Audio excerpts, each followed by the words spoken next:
রাসূল করিম সাল্লাল্লাহু আলাইহি ওয়াসাল্লাম তিনটা মাসের কথা বলেছেন যে রজব মাস আল্লাহ তাআলার মাস, কারণ আল্লাহ তাআলার মোট হারাম মাস হচ্ছে 4টা। কয়টা?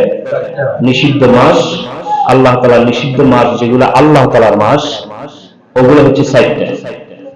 দুইটা সাথে সাথে আর দুইটা পৃথক পৃথক। তার মধ্যে একটি হচ্ছে রজব মাস। এটা কার মাস? আল্লাহ তাআলার মাস। এই রজব মাস আল্লাহ তাআলার মাস, শাবান মাস রাসূল করিম সাল্লাল্লাহু আলাইহি ওয়াসাল্লামের মাস, এবং রমজান মাস হচ্ছে উম্মতের মাস। কিন্তু রোজা আল্লাহর জন্য। কার জন্য? রোজা কার জন্য? আল্লাহর জন্য। কিন্তু গোটা রমজান মাস উম্মতের পূর্ণ কামাই, পূর্ণ ইনকাম করার মাস হচ্ছে কি? রমজান মাস। এই জন্য রাসূল বলেছেন গোটা রমজানটা হচ্ছে আমার উম্মতের মাস। মানে উম্মত এই মাসে যত খুশি ইচ্ছা কি করতে পারবে? নেকি উপার্জন করতে পারবে। এই জন্য এটা তাদের জন্য খুব সুবর্ণ সুযোগের একটা মাস, এটা বলে দিয়েছেন। এরপর বলেছিলেন রাসূলুল্লাহ সাল্লাল্লাহু আলাইহি ওয়াসাল্লাম কখনো কোনো কোনো বছর শাবান মাসের 1 থেকে 15 তারিখ পর্যন্ত লাগাতার রোজা রাখতেন। এরপর কখনো কখনো 27 তারিখ পর্যন্ত লাগাতার রোজা রাখতেন। রাসূলুল্লাহ সাল্লাল্লাহু আলাইহি ওয়াসাল্লামকে এই ব্যাপারে জিজ্ঞাসা করলো আয়েশা রাদিয়াল্লাহু তাআলা আনহা এবং অন্যান্য সাহাবায়ে কেরাম রাদিয়াল্লাহু তাআলা আনহুম আজমাইন জিজ্ঞাসা করলেন, ইয়া রাসূলুল্লাহ, আপনি শাবান মাসে যত রোজা রাখেন, শাবান মাসে এত বেশি রোজা রাখেন, অন্য কোন মাসে আপনাকে এত বেশি রোজা রাখতে দেখা যায়নি। এর কারণটা কি? রাসূলুল্লাহ সাল্লাল্লাহু আলাইহি ওয়াসাল্লাম এর জবাবে বললেন, ওয়া হুয়া শাহরুন তুরফাউ ফীহি আল-আমালি ইলা রাব্বিল আলামিন ফাউহিব্বু আন ইয়ারফা আমালি ওয়া আনা সাইম। নবীজি সাল্লাল্লাহু আলাইহি ওয়াসাল্লাম বললেন, ও আয়েশা, শুনে রাখো, মানুষের আমলনামা আল্লাহ তাআলা মূলত দুইবার আল্লাহ তাআলার কাছে পেশ করান। অর্থাৎ আল্লাহ তাআলা মানুষের আমলনামা মোট দুইবার দেখেন। একটা হচ্ছে সাপ্তাহিক, আর একটা হচ্ছে বাৎসরিক।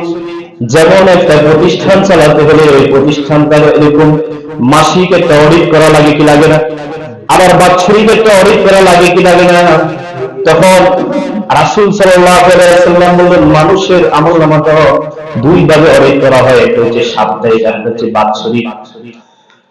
রাসূল সাল্লাল্লাহু আলাইহি ওয়াসাল্লাম বললেন, ও আয়েশা, আল্লাহ তাআলা বাৎসরিক মানুষের আমলনামার একটা অডিট করেন, অর্থাৎ আল্লাহ তাআলার সামনে মানুষের আমলনামাটা বাৎসরিক একবার পেশ করা হয়। আর বাৎসরিক আমলনামা যে সময় পেশ করা হয় সেটা হচ্ছে শাবান মাস। সুবহানাল্লাহ। ও আয়েশা, আমি পছন্দ করি, আমি ভালোবাসি যে আমার আমলনামা যখন আল্লাহ তাআলার কাছে পেশ করা হবে এমত অবস্থায় আমি রোজাদার। সুবহানাল্লাহ। আমি চাই আমি রোজা থাকা অবস্থায় আমার আমলনামা আল্লাহ তাআলার কাছে পেশ করা হবে। সুবহানাল্লাহ। প্রিয় ভাইরা, এই শাবান মাস, এই পুরো মাস রাসূল সাল্লাল্লাহু আলাইহি ওয়াসাল্লাম রোজা রাখতেন। তাহলে শাবান মাসে আপনি শবে বরাতের পরে দিন রাখবেন, আগের দিন রাখবেন, কোনো প্রবলেম নাই।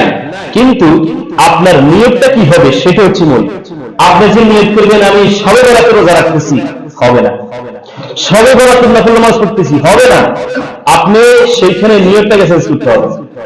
আপনার রোজাটা হবে শাবান মাসের রোজা, রোজাটা হবে নফল রোজা, এবং আজ রাত্রে যত আমল আছে সব নফল ইবাদতের নিয়ত হবে অথবা কিয়ামুল লাইলের নিয়ত হবে। কথা কি বুঝছেন?